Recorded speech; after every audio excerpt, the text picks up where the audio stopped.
everybody. Welcome to the Good Evening Kitties podcast, a Tales from the Crypt review. My name is Melissa, your ghostess with the mostest, and today's episode is Season 3, Episode 14, Yellow.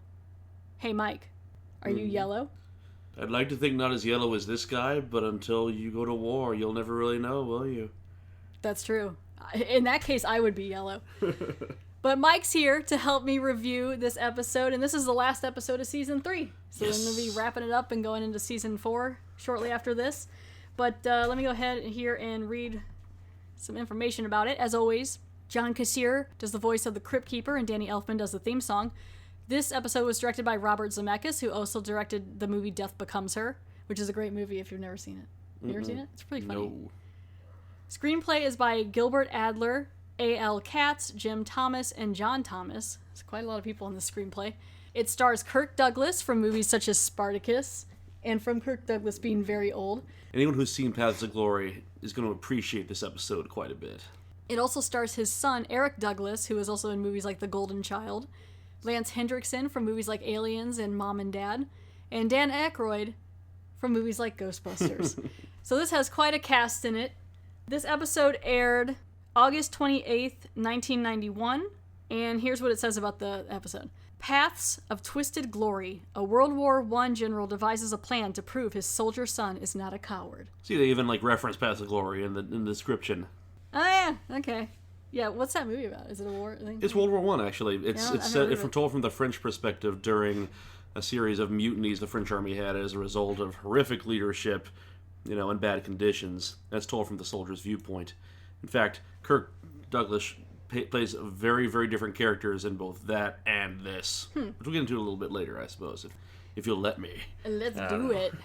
All right, so this one opens up with the Crypt Keeper, and he's in a cute little soldier costume, or a little soldier outfit, and he's pointing a gun right at us. He's a doughboy. He's so cute. He's got the little, flat... I mean, I know it's not cute because it's war, but he's cute in it, even though he's pointing a gun at us. And he's, there's it looks kind of like he's on the battlefield. There's canteens and dynamite or, boxes. He's setting the stage, which he does so well always. So well. He's really having fun with this one. He looks very, very bony and dry-skinned in this one. I like the opening to this episode. Personally, I'll start by saying this one's not one of my favorites. A lot of people like this one. I know you like this one. It is very it's a very different one. It's very different. It's very unique among all of their episodes, in fact. For if I had to have the 10 top and the 10 bottom, this one's in one of more of my 10 bottom. It just doesn't feel Tales from the Crypt to me. No, I agree with you 100% on that. And I don't know, it just doesn't really, I mean, it does have really, moments. It is. It definitely has moments that set it within the Tales from the Crypt feel, and you can see why it would be part of it. It does, and I like the fact that they actually show a battlefield. It took a lot of effort to do this episode for 20 minutes. The few combat scenes in this episode look better than some other World War I movies from around this time period. Yeah, so in this, it's 1918, of course. It's World War I. It just opens up with dirt, and there's one beautiful little flower trying to grow amongst this dirt. In Flanders fields. Well, this is probably in the Meuse Argonne, but whatever. It cuts to the phrase "somewhere in France." Yeah, they're they didn't. It'd be much better if we just didn't risk getting it wrong. We don't have time to research this stuff. They're like, we don't even know. Where are we? I don't know. And this battlefield scene, like I said, it's really good. I mean, they're on this dusty old hill, and they're running, and there's it looks like a set, but it's well done. Yeah, but there's bombs going off, and you can just feel it, and they're navigating the barbed wire and all this cheval de frise, or however you pronounce that. They have? I'm not French. Is there a particular name to those? I think it's a cheval. I just said it. I don't. Oh, okay. I feel all self-conscious because I'm probably mispronouncing the fuck out of it. You want to fight? I don't know. Barbed wire on metal stuff that looks like it's blocking their stuff. Deaths. I kind of want to fight now. But it's a good scene. I mean, men are flying everywhere, and parts are flying everywhere, and it's just real rough. And like I said, it just says somewhere in France. They do get the craters in here that gives a very nice feel. It reminds you of all the photographs you'd see of No Man's Land. It also says it's the 49th day of continuous battle, so these guys have been going at it for a long time. And not at all unusual in that war.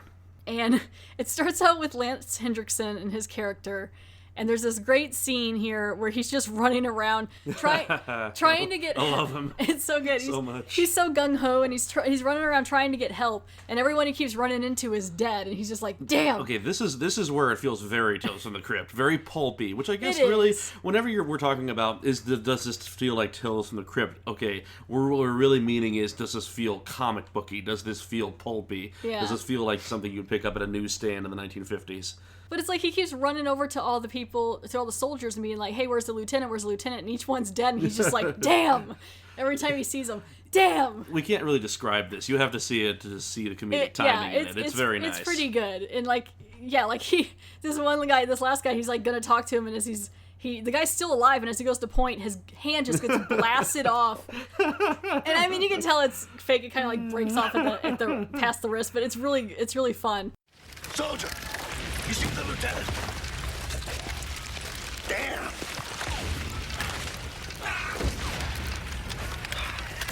Soldier, where's the lieutenant? Damn.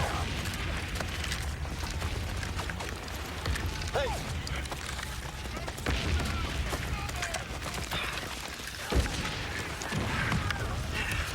You seen the lieutenant? Back over there, Star. God damn. And so he eventually gets down into the trenches and is talking to the son of the lieutenant, or actually is okay. No, he's the lieutenant. Talking to the lieutenant. Yeah, My bad. Yes, Lance Hendrickson plays the sergeant who is out there on the front lines. Okay. And then he realizes, oh wait, our commanding officer is nowhere to be found, and we're kind of stranded. We don't know what to do because the attack is stalling. Where is he? Oh wait, he's back in the trenches. Yeah. So Whoops. so Eric Douglas is playing the lieutenant, whose name is Martin Calthrop, I think, and his dad is the general. And he's basically just hiding down in the trench. And Lance Henriksen's like, "What are you doing? We're supposed to be fighting and doing this." And he's basically yellow. You ever think of Calthrop? You think they meant like caltrops? What's a caltrop? A caltrop, you know, the four little. It's always like four spikes. No matter which way you throw it, it's going to land on the ground with one spike pointing upwards. I don't know. Never heard of that. Lovely little booby trap in a way. Learn something new every day. And so, Martin is basically like, I don't want to get killed. He basically doesn't want to die, and I totally get that. I would be the same way. I'd be like, why am I here? He's only there because his dad is the general, and he was pretty much raised to be in this position, and he wants nothing to do with it. He's terrified. Yeah, forces the sergeant to fire the flare, which in the middle of broad daylight, I don't know if that would be much of a signal for retreat, but maybe I'm forgetting my World War I tactics. I don't want to assume that this is wrong. And so Dan Aykroyd is now coming up to the general, played by Kirk Douglas, and he's basically just saying that there's certain attacks going on. He's been listening to the radio and determining like where they're going to attack and, you know, the plan of action. And so Kirk Douglas turns around and I think he looks great in this. Like he's always looked very dapper, man. Yeah, very dapper, very strong. It's that strong jawline that really Good sells Lord, it that too. dimple and that chin. Oh, hells yeah. It's so dimply. Yeah, they're in the trenches and inside and just talking, and it's another guy listening to the radio, and then Dan Aykroyd, and then Lance Henriksen comes running in. He's just so happy to be there. And, oh, yeah. oh, so sad. So the Germans have probably cut the line of communication. Yeah, one of their radio lines that they use to keep in touch with each other. So they want to send a group of people out, a group of soldiers out to find the break in the line and fix it. General Calthrop wants his son, Martin, to kind of head it up. And that's basically when Lance Henriksen puts out the line, you know, he's yellow, sir. He's a section lieutenant, isn't he? I realize that, sir. But, Sergeant, tell him. Yes, sir. The lieutenant, as you know, is my superior officer, sorry. Get to the point, Sergeant. Begging the general's pardon, sir, I don't know how to put... Just spit it out, man. He's yellow, sir. And he makes it sound like it's just like a dirty word. Like it's just... Well, the lieutenant is elsewhere getting drunk and in the trench. Yeah. Out of his flask, which he always has on him. And they're discussing this right now. And the sergeant is just like, okay, well, this sounds like a great idea, sir, but the fact that it's being led by the lieutenant makes him go, well, he's like, we're just out with it. He just, flat out says, okay, the sun's yellow. It was like, he's yellow, and he's also probably really drunk. He doesn't have the guts. He's been drinking a lot.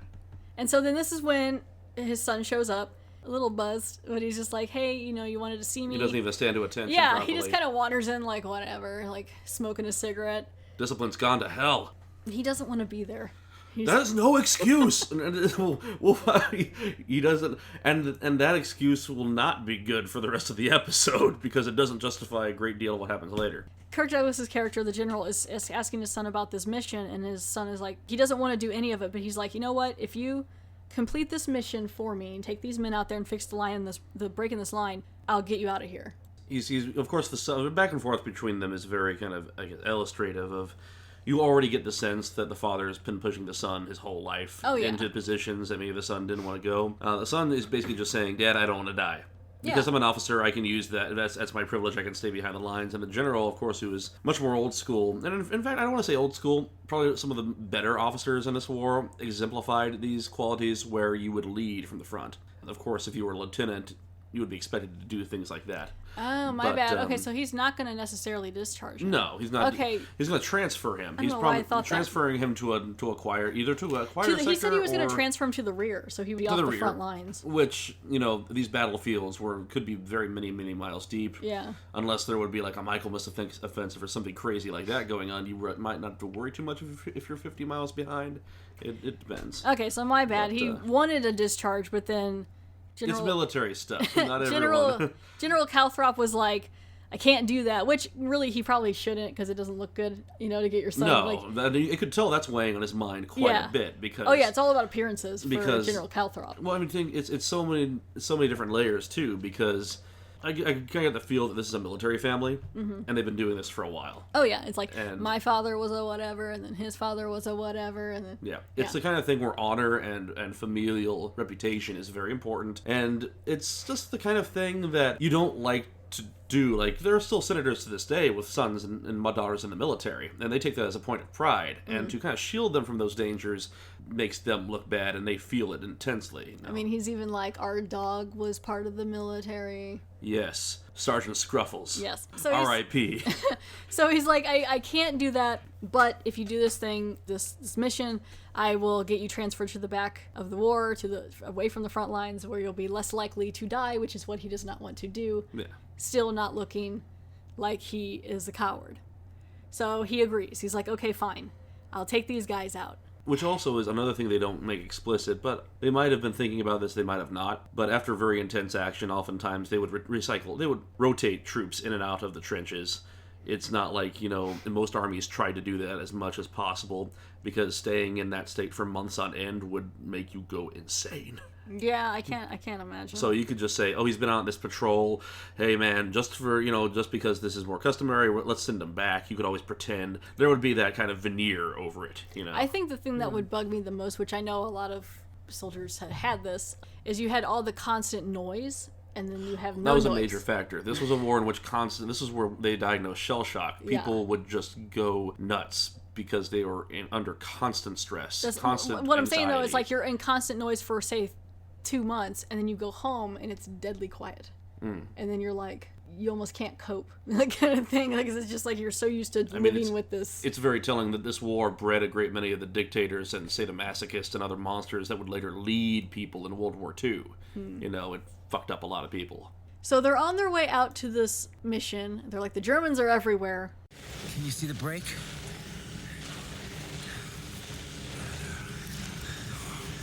That sergeant's crucified on the wire. Yeah. Christ, the Germans have moved the lines forward. What? How do you know? I can smell them. Do we just really sneak out there? And it's nighttime now. So now it's night, which for me, I mean, that's when you want to do it. It's the best time to find it. I mean, things must be going pretty poorly if their lines of communication are that close to the opposing forces' trenches. But still, I mean, it's scarier, but it also is better because then you can't really see, but then you also can't really see. So that's not good either. So they're out on their stomachs and they're crawling through, all the debris. And there's some really good cover, though. It's not totally flat. No, which is nice. There's plenty of stumps and craters and wheels and all sorts of crap. So it's Lance Hendrickson and Eric Douglas and then 2 other dudes. So they all duck down into like this little bomb. There's a crater. It's a crater, like a little shell crater. And they're all kind of scoping the area out. And they're like, okay, we got to keep an eye out. Let's find the break. And they spot it. And I guess what happened is, like, some dude had died and fallen on it, and it broke the line. So it wasn't even, like, it was just kind of like collateral damage kind of thing. This actually explains what my question was before, because they find out that the Germans have been actually moved the line forwards, probably while they were retreating. So, of course, right away the lieutenant is already like, this is too crazy. Oh yeah, he's already decided he's not going to do it. Yeah, he's like, this is too close, we should go back. And then they're just like, no, man, we're already made it this far, we're going to go do it. The three of them, like Eric Douglas's character, Martin, he stays back, and he's going to guard and keep an eye out and see if there's any Germans coming up behind them, and he has like a little whistle, and he'll whistle when he sees them. It's like a shell casing, which you can't whistle if you put it to your lips. Oh yeah, it's a shell casing, that's cute. Okay, so it's a shell casing. If you see any Huns, blow on this. Yeah, so he's like, blow on it. But he's already like, this is going to give away my position. And they're like, that's not the point. Like, you got to warn us that they're coming up behind you.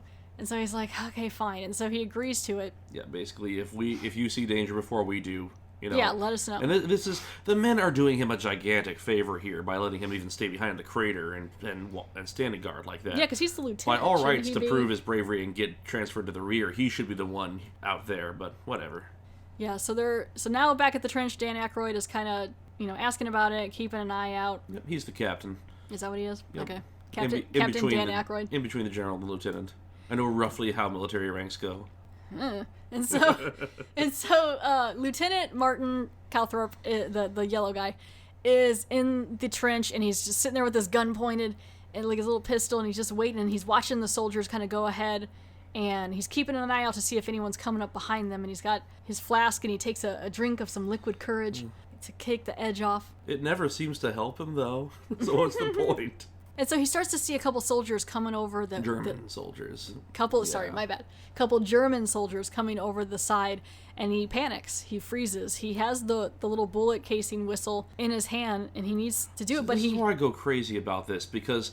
you can tell that the Germans don't even really know at first that they're there. They just have one of their own counter patrols combing the area. But he lets it go so long that the Germans eventually do find out, oh wait, there's some Americans down there. Yeah, he was going to blow on the whistle, like he was looking at it, he was going to blow, and then... And the Germans are taking their time aiming and everything, like they're getting ready to kill his friends, and he just doesn't do a damn thing. Well, see, what happened is... What happened is he goes to blow the whistle or make the noise, and somehow I think he makes some other noise. Like he kind of they notice the movement. The German soldiers do, and they see him, and then they look over and they're like, "Oh crap, there's a dude!" And then at that moment, the other guys and his soldiers kind of see it, but by then it's too late, and they're already all real close on each other. Yeah. So if he would have blown it earlier, he was just afraid of giving his position away. And so this part kind of made me laugh, because then they start throwing grenades. And somehow these grenades come with a trampoline. Yes. Somehow these fragmentation grenades explode like they're actual explosives. But it's like they have little built-in trampolines, because people are just flying everywhere. A common trope in war movies that I'm pretty sure anyone who knows anything about this will, just, it's funny. But so... Lance Hendrickson comes flying into the hole. Into the same crater. Into the same crater where Martin is. And he's been blown all the way through his stomach. I mean, it's not like you can't see through him, but like his back and his stomach are all blown to crap. Well, yeah, whenever the clothing on either side of you is shredded like that, you know what's happened. Yeah, and so, but it was just great that he's just like, he literally is like, wee, just lands in there on top of him, and he's like, you should have warned us. Yeah, why didn't you warn us? And immediately Martin runs away. And he runs back to where... He doesn't even try to duck, too, which I guess is... Yeah, I don't think he cares anymore. Man, you should have displayed that bravery going in. That would have been great. What? You're going to get shot in the back. I don't know. I don't think he cared anymore. And this part's kind of funny, though, because he makes it all the way back to his dad, and he's standing there, and he's like, oh my gosh, it was so crazy. I hardly made it back alive. I shot the Germans so much, guys. I shot him so much. Everyone is dead. And he's, like, freaking out. And immediately his dad's, he believes him. He's like, you did all you could. I'm really proud of you. I'll still give you the transfer. He's really proud of his son, but it's kind of like all these men are still dead. I mean, it really is all about appearances, because you can tell by the look on his face at very first. He doesn't quite believe him, but then he's like, okay. And he talks him up in front of some of the other men. And it would have gone perfectly fine for the general's ego and for the son's life had not Lance Hendrick somehow rise from the grave. Yeah, he did not die like Martin thought. Lance Hendrickson's character comes back in, and this part is great because, like, okay, he comes wandering in and he's calling him a coward, and he's got his helmet basically holding his insides. Inside, he's got it covering his stomach, and he's just kind of holding his guts together, and he's just like, that's not what happened, he's lying. Now no one can ever call you a coward again. I'm proud of you, son. Easy, Sergeant. Easy, Sergeant. Easy. What the hell is going on here? You yellow bastard. Get the medics. They're on the way, sir. No. You goddamn coward. Ripper. No.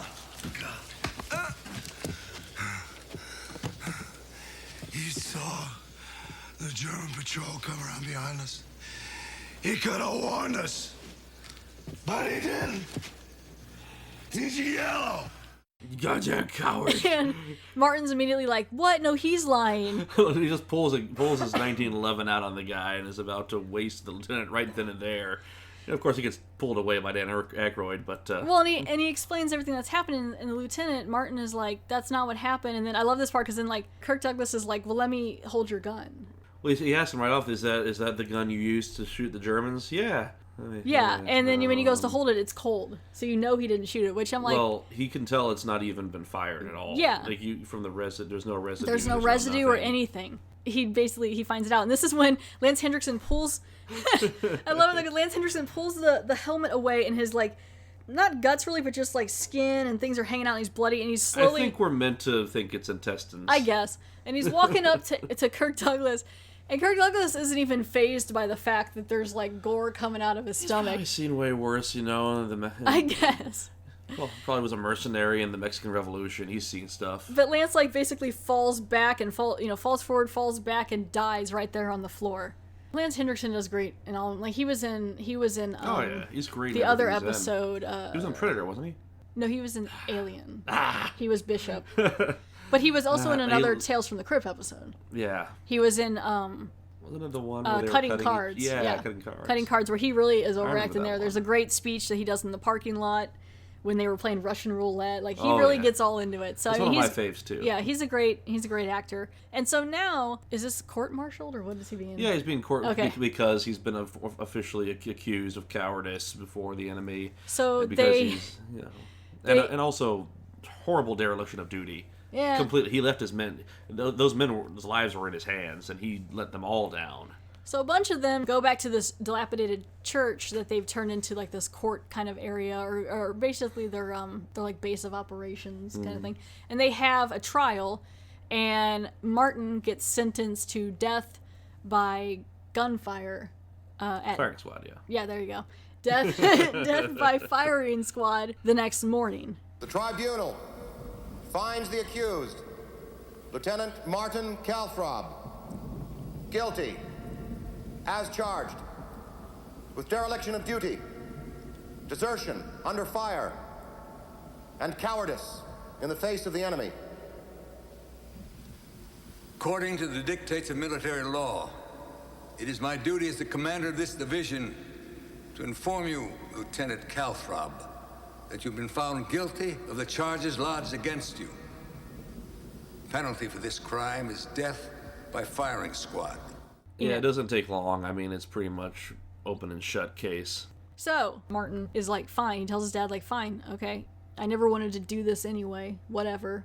So they go and put him in, like, a separate room to the side. General Calthrop is probably pretty embarrassed. He's pretty upset. And so he comes into this area that they're keeping him, and he talks to his son and basically says, I have a plan.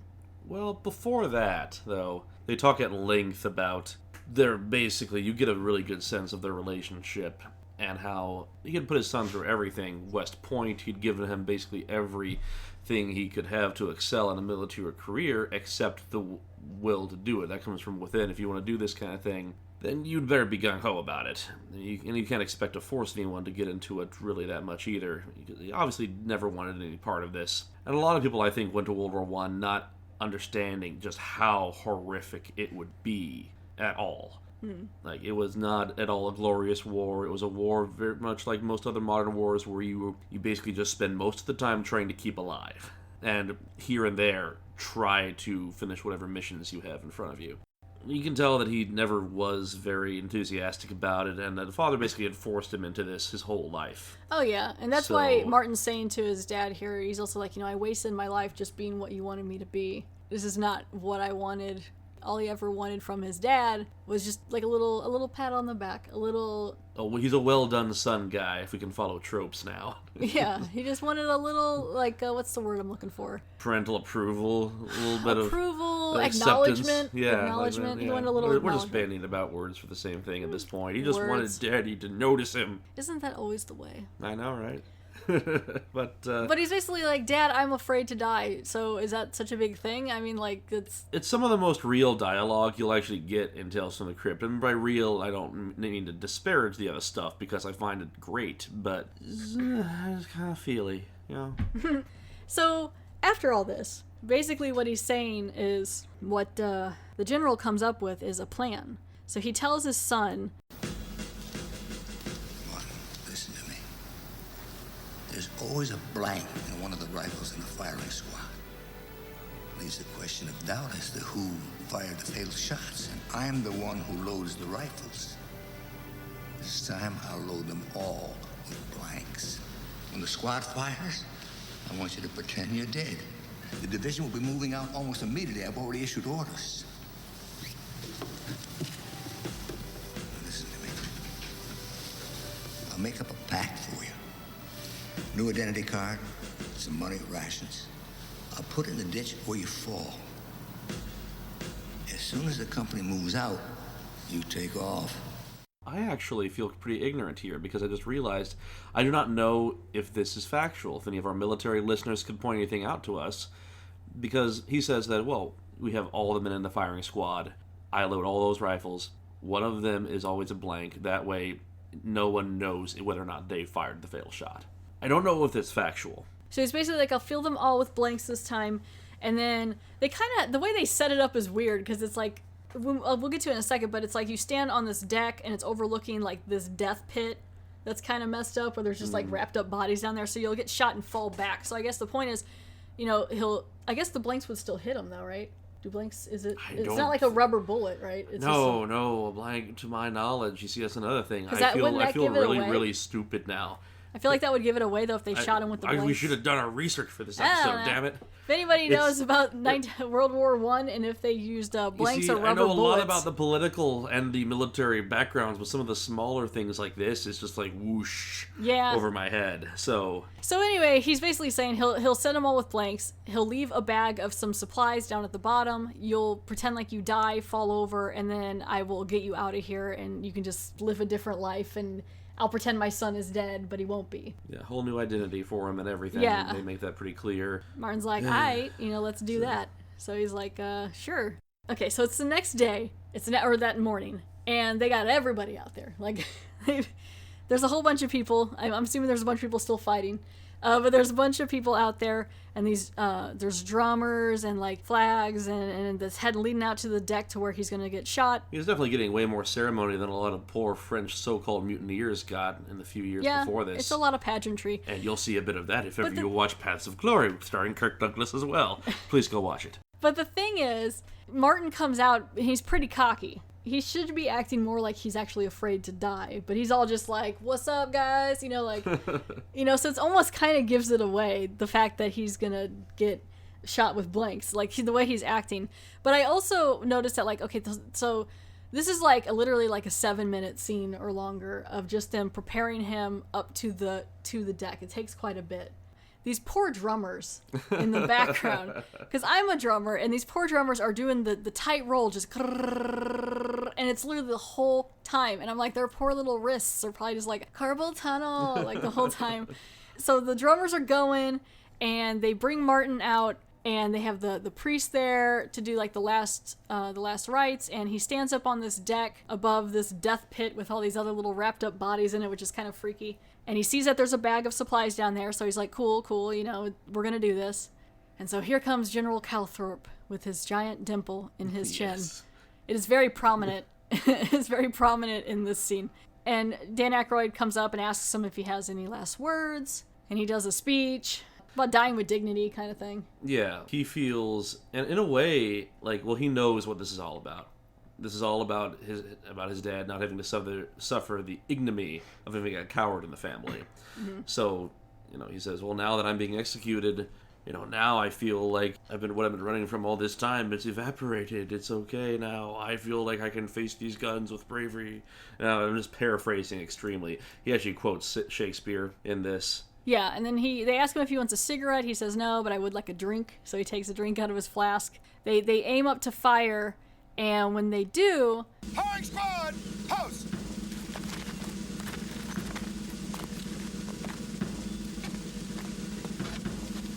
Gloria Patri, et Filio, et Spiritui Sancto. Amen. Thank you, Father.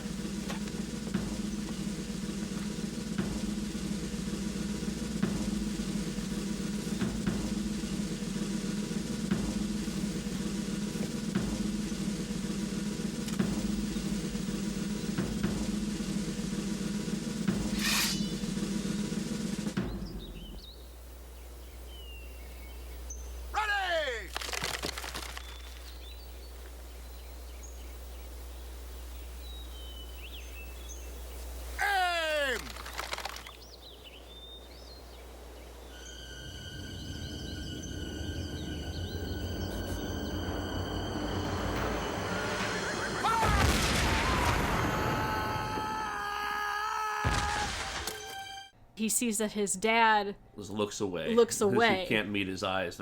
And immediately he's like, oh shit, my dad was just pulling my leg. There aren't any blanks in these guns. Usually you don't use the term pulling your leg when you're killing someone. I don't know. Okay, my dad was just extreme. My dad was just punking me. It's like, oh, it's such a prank. And because he turns his head and closes his eyes because he can't see his son die because he knows he's actually gonna die. And it's just like immediately Martin's like, oh no. And so they shoot him, and he falls off the deck into the death pit. Pit of death. For some reason, I found this weird. His shoes stay on the deck. I don't know. It's a common kind of comedy thing. I know, but it's like noticed. I almost expected the shoes to be smoking. Like that's they were for some reason I like pushed him out of his shoes into the deck. I guess because they did mention at one point they took his shoelaces, so maybe they were just really loose. I don't know. It just seemed really weird. It's a common convention. I guess. You see it a lot in all sorts of fiction. It just seemed weird at this moment to throw that whenever someone is shot, or more commonly just punched so hard that their body exits their boots. But it just seemed weird to throw it in now when it was so serious all of a sudden. Well, there's a bit of, shall we say, tonal shifts throughout this episode. And so he falls into the pit. His flask falls out next to him. He's bleeding to death. Everyone comes over to kind of look over and see him as he died. Well, his dad, well, not everyone, but his dad comes over and Dan Aykroyd to look over and watch him die. And it cuts over to his flask, which is engraved. It was a gift from his dad. It's already made obvious, especially with their talk in the dungeon whenever he basically calls his father out on the real reasons for why he wants him in the military in the first place. It's like, it's all just to make you look good.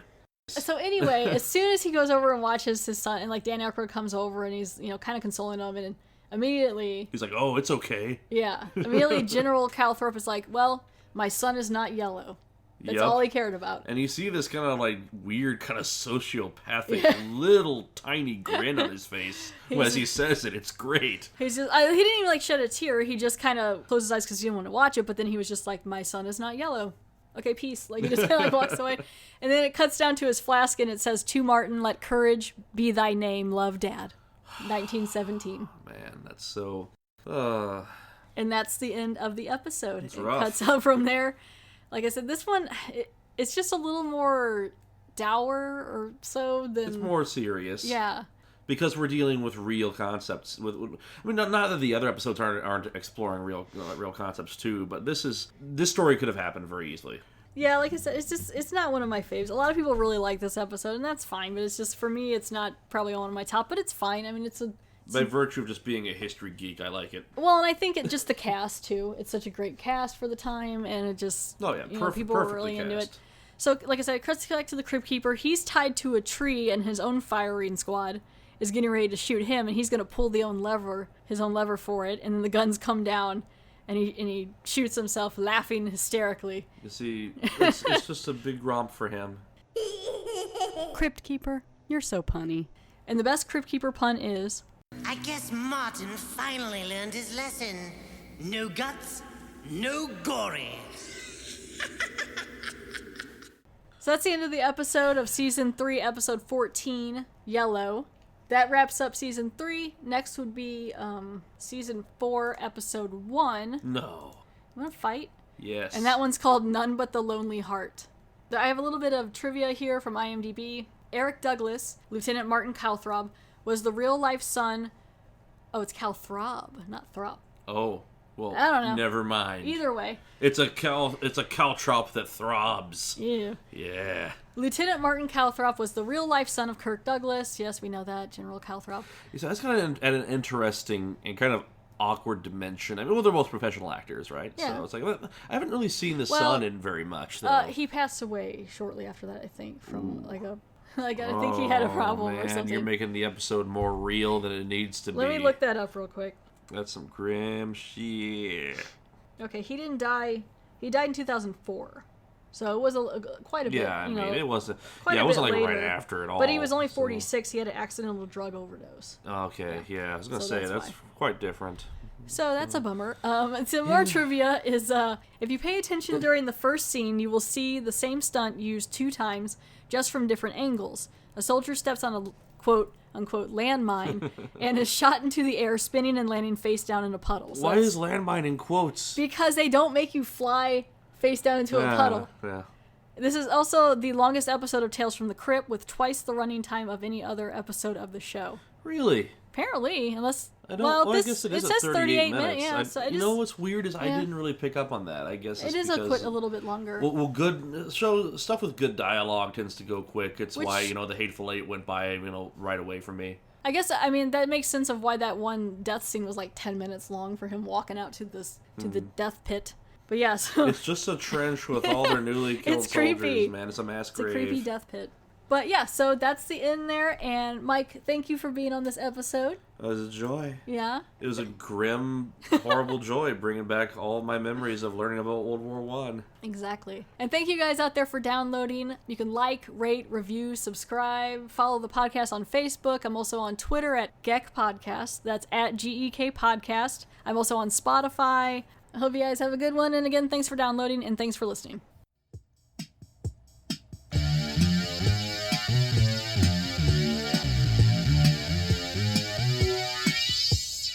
I just had quite a scare.